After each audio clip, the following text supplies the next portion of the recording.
D'aquí 20-30 anys jo et diria que la malaltia celíaca serà una anècdota.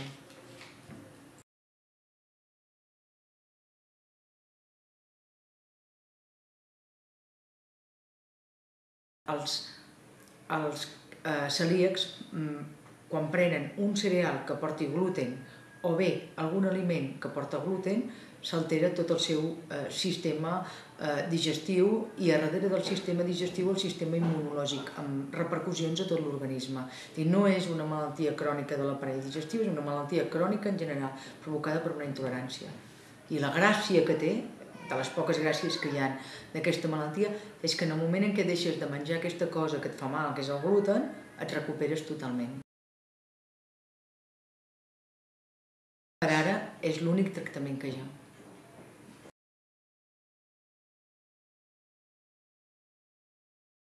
Quan els dono el diagnòstic els cito al cap d'un mes i tots em diuen que el canvi és molt gran. Vull dir que fins i tot els que deien no té cap símptoma, ui tant, està molt més alegre, és una persona vital, una persona optimista, i abans no ho era.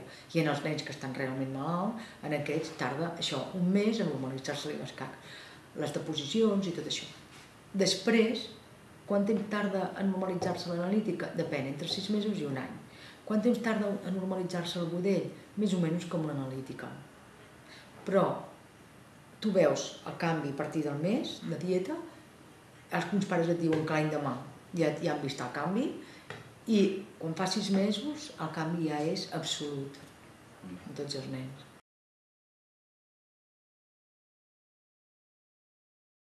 Els grups més importants són el de nens petits menors de 2 anys normalment, entre 18 mesos i 2 anys, que comencen a tenir irritabilitat, diarrees de repetició, unes femtes molt lletges, molt pudentes, molt desfetes, que els pares et diuen que això és molt estrany, que es neguen a menjar, que cada vegada dormen pitjor, que se'ls infla la panxa, es fa boturuda i que les analítiques el que trobes és un dèficit d'absorció de ferro, de colesterol, d'albúmina, de moltes coses.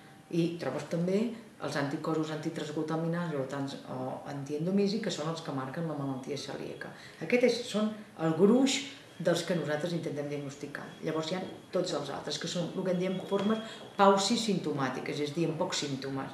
Llavors, de nens petits que l'únic que tenen és, per exemple, la panxa una miqueta inflada o que han fet un estancament de pes en els últims mesos o que nens ja una miqueta més grans que no creixen o que venen perquè en un estudi perquè fan bronquitis de repetició se'ls ha buscat si eren celíacs i trobes que són celíacs, o nens que s'ha fet un screening, és a dir, s'ha fet un cribatge poblacional en aquell moment i se'ls ha fet a tots els nens que han anat a fer-se una analítica tots els dilluns de l'any, una analítica per veure si són celíacs. I han sortit celíacs i en canvi no tenen cap símptoma.